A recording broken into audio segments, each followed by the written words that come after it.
Alors, bienvenue à Crans-Montana. Aujourd'hui, c'est le décor qui nous est offert pour faire une petite session sur cet endroit qui est absolument paradisiaque.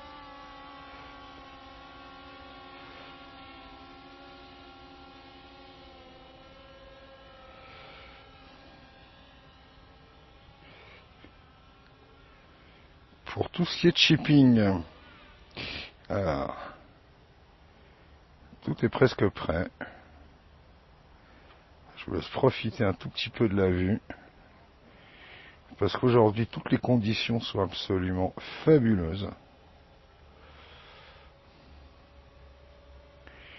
Et voilà le golf de Crans-Montana, où il y a un mois, il y a eu l'Omega Master. Alors j'ai pu jouer ce parcours il y a 2 jours. Je peux vous dire que les greens sont meurtriers, mais que l'état du parcours, on est 13 octobre, il est absolument phénoménal. Donc un gros bravo à Crans-Montana.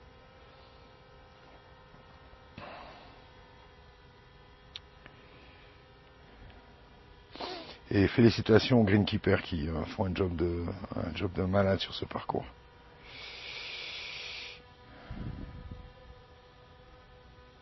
Allez au boulot.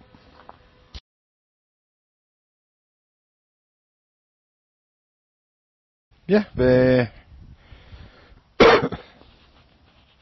on va parler aujourd'hui des approches roulées. Alors les approches roulées, mes élèves, moi, ils ont souvent un petit souci en se demandant qu'est-ce qu'on doit faire, approche roulée, approche levée. Alors allez, pour simplifier la chose, l'approche roulée vole 1/3, roule 2/3. L'approche levée roule 1/3, vol 2/3. La différence, c'est que pour les approches roulées, il n'y a pas d'action de poignet. Pour les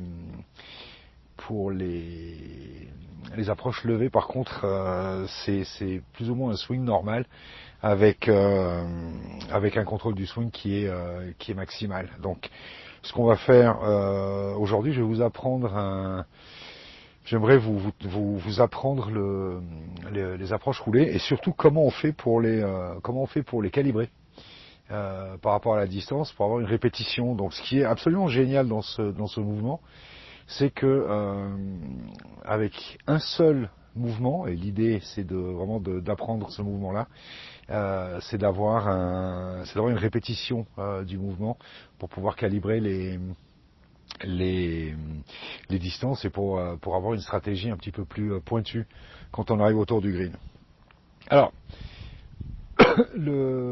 l'approche roulée, donc c'est un mouvement qui est relativement simple. Je vais me mettre un peu plus là, voilà. Donc, c'est que un mouvement de balancier des bras. Donc, le grip, toujours pareil, hein, grip de doigt, finissez. La seule différence, c'est que vous allez placer votre club à l'intérieur de l'aine, même presque sur la cuisse. En fait, ça vous donne, si vous regardez, ça vous donne une figure épaule-main, comme un Y. Et ce mouvement-là, vous ne changez pas. Alors, on va parler un petit peu du poids. Le poids est toujours sur la jambe avant, donc là il n'y a pas de transfert de poids pendant le coup. D'accord, on va garder le poids sur la jambe avant pour pouvoir maintenir un angle d'attaque qui est descendant. N'oubliez pas que l'angle d'attaque sur les petits coups, il est toujours descendant. Ça évite de faire des tops. Moi, ce que je vois, c'est que on se dit, on va essayer de cueillir la balle. La plus grosse erreur dans le golf, c'est de vouloir la cueillir. Ce qu'on veut, c'est vraiment faire le contact bas-alter, que ce soit pour les petits chips, les pitchs et le reste des coups. Juste une petite parenthèse, les seuls clubs où l'angle d'attaque est positif, donc il remonte, c'est le putter et le driver. Voilà. Donc l'angle d'attaque, descendant. Imaginez un avion qui se pose et on est dans ce cas de figure là. Alors, je vous ai préparé quelques petites stations. Tout ça pour vous expliquer. Alors, on va le faire.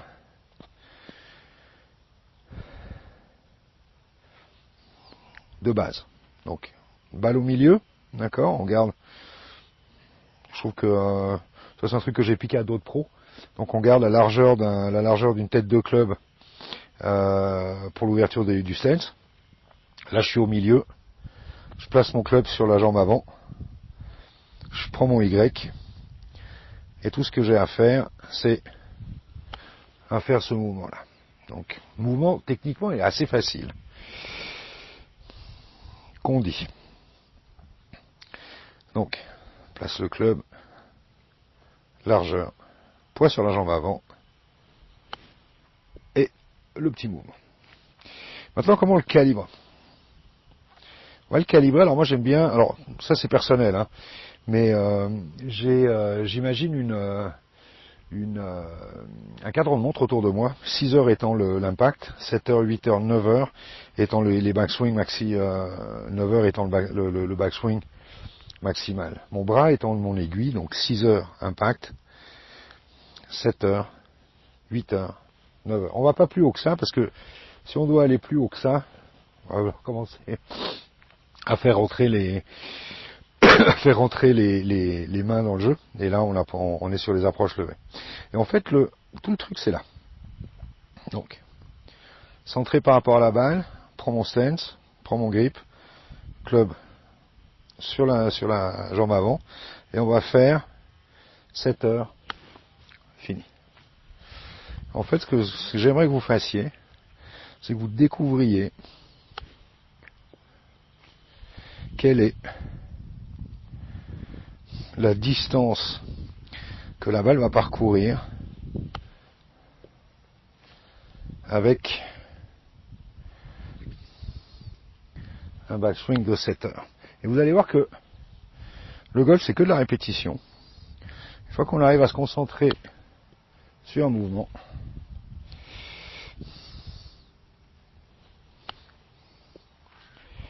le résultat, il est assez étonnant.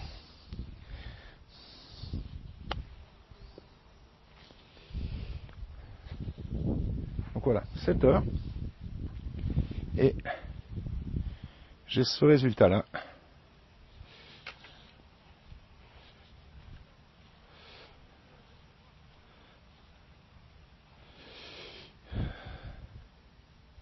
Toutes les balles sont à peu près au même endroit. Alors,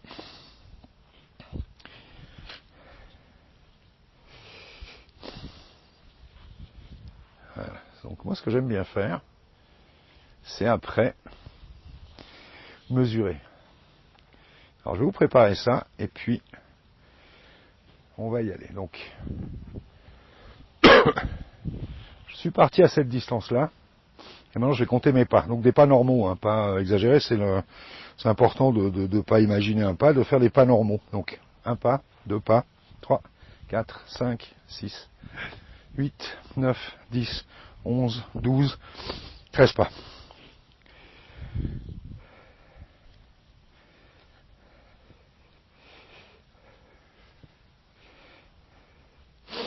Donc voilà. Donc 13 pas à 7 heures. Enfin, le backswing à 7 heures, la balle au milieu, ça me donne 13 pas sur ce green là. Donc maintenant on regarde un petit peu la magie du truc. Je vais vous préparer le petit contrôle, donc à 13 pas. Et ce qu'on va tâcher de faire,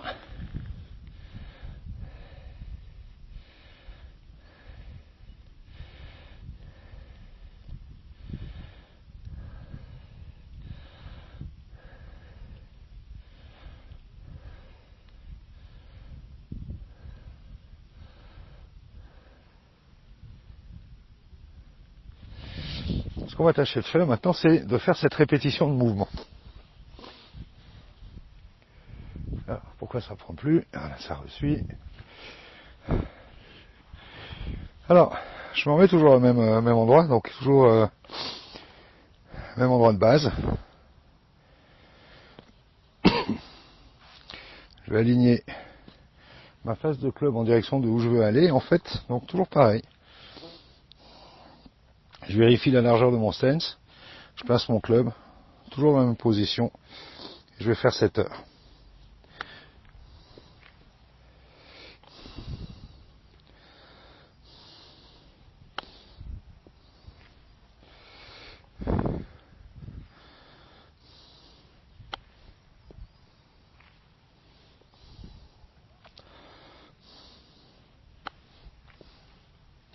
Petite gratte, on va revenir un petit peu, je vais vous expliquer pourquoi la gratte. Voilà.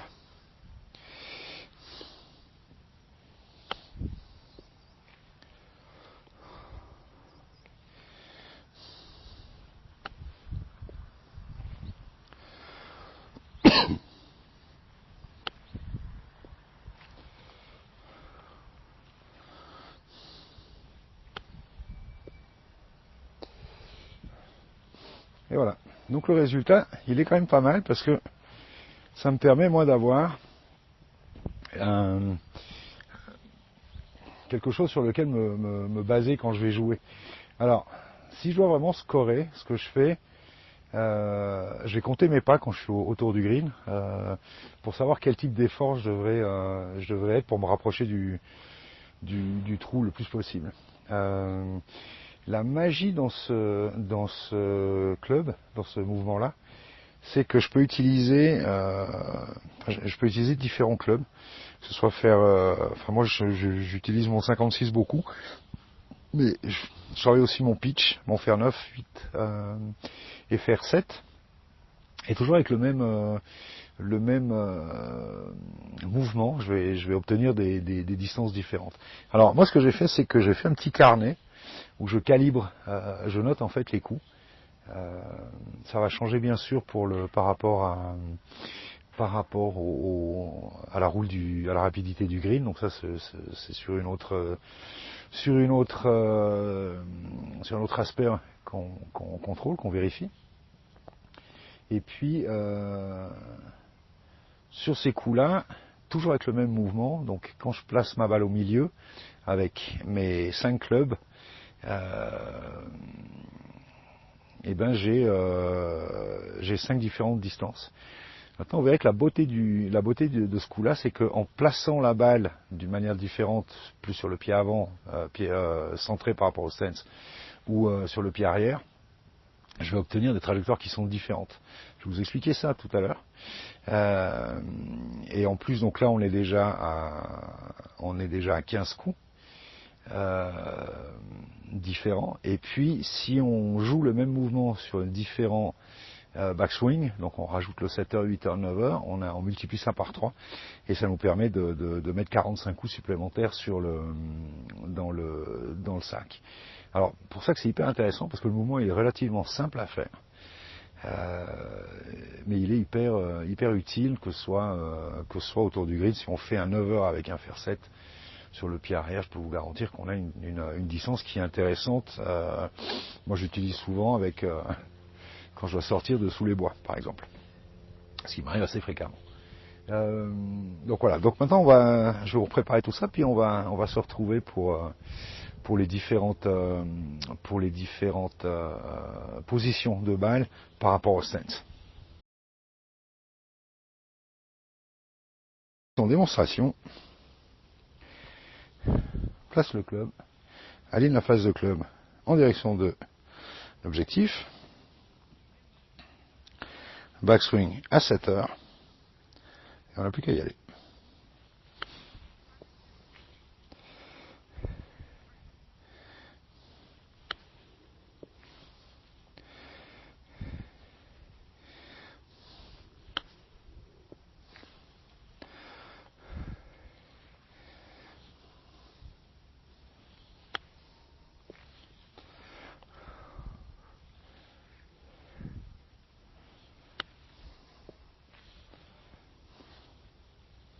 Voilà.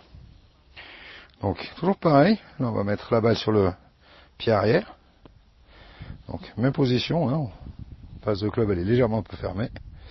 Et par contre on va répéter le mouvement, 7 heures.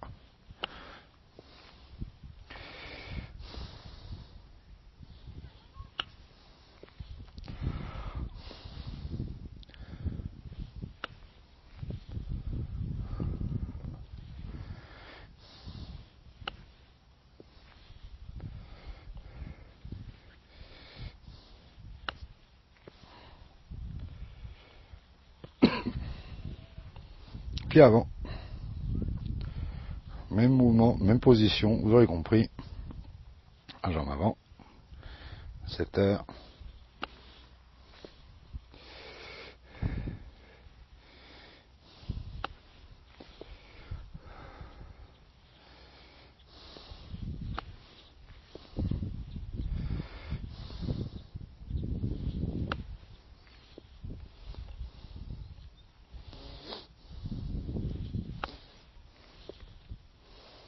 Et voilà.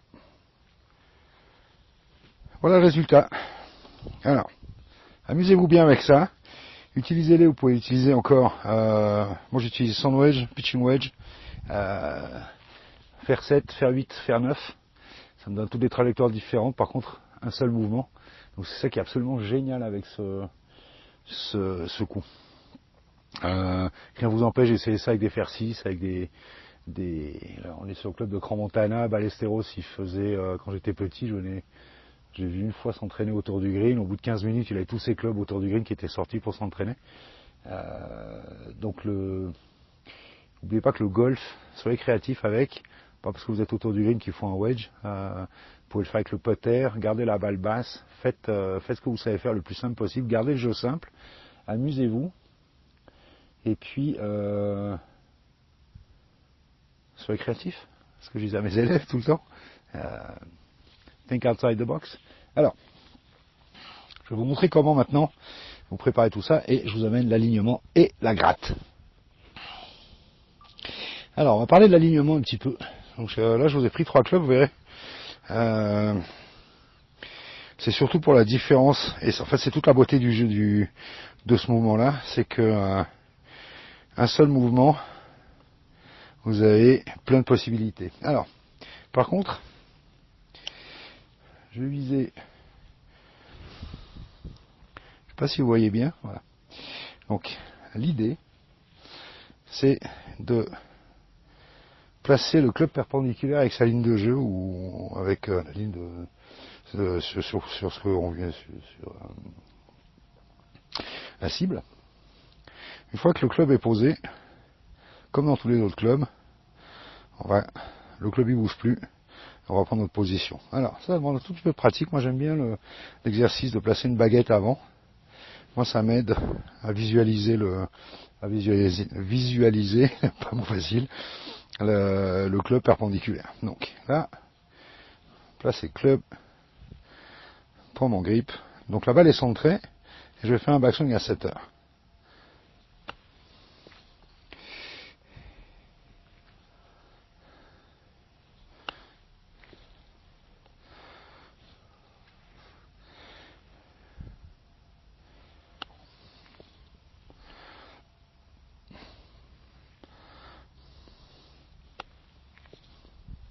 Donc un petit peu de jus là-dessus.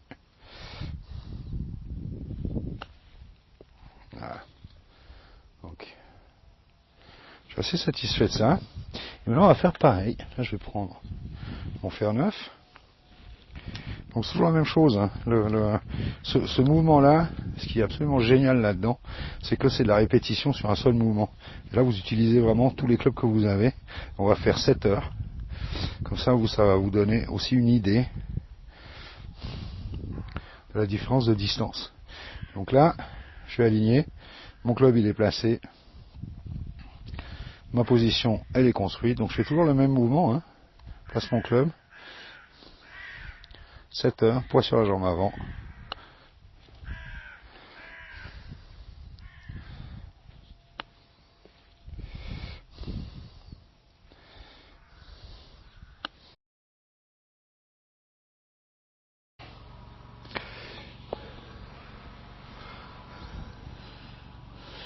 Alors, ces petites grattes qui... Alors, moi ça m'arrive, hein.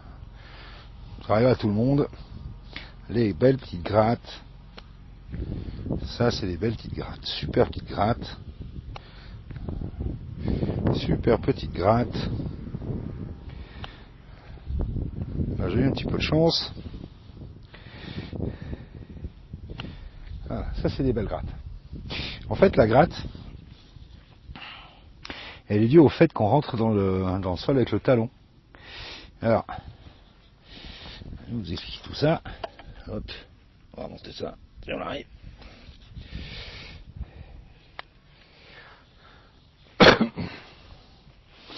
Donc, ce qu'on va tâcher de faire,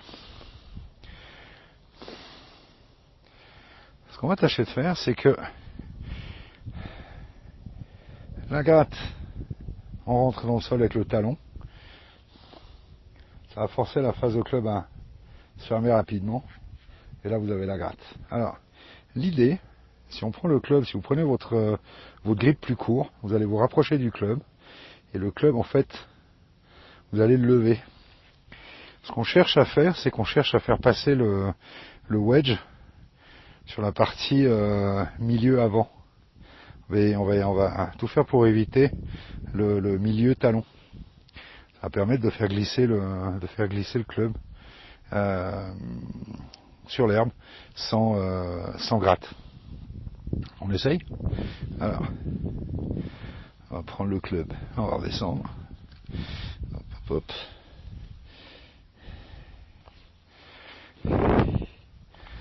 Donc, je vais prendre le club un peu plus court, me rapprocher du club, et vous voyez que le club lui va se positionner sur l'avant. Contrairement à ça, ce qu'on veut, c'est vraiment le faire passer. Et là, bye bye les grattes. Ça c'est la terre.